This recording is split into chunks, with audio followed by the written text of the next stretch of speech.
এখন আমরা দেখব 5e এই প্রবলেমটার সলিউশন। সো প্রবলেম স্টেটমেন্ট কি?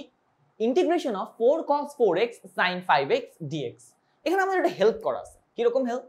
ভেতরে একটা 4 অলরেডি রাখা আছে, আমাদের জোর করে 2 আনতে হবে না। আমরা ভেতরে 4 কে 2 * 2 লিখতে পারবো। তারপর sin 5x আর cos 4x লিখে দিলাম।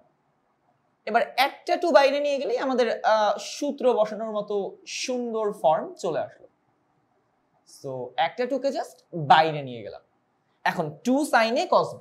ওয়ান্স अगेन আমি সাইনটাকে আগে কেন লিখলাম? কারণ 5x বড় 4x ছোট। তো ফর্মুলা যদি আমি বসাই 2 sin a cos b এর ফর্মুলা হচ্ছে cos sin a plus b plus sin a minus b। তাহলে sin 5 আর 4 এ 9 প্লাস 5 থেকে 4 গেলে 1 sin x dx। তো 2 integration of sin 9x dx plus 2 integration of sin x dx।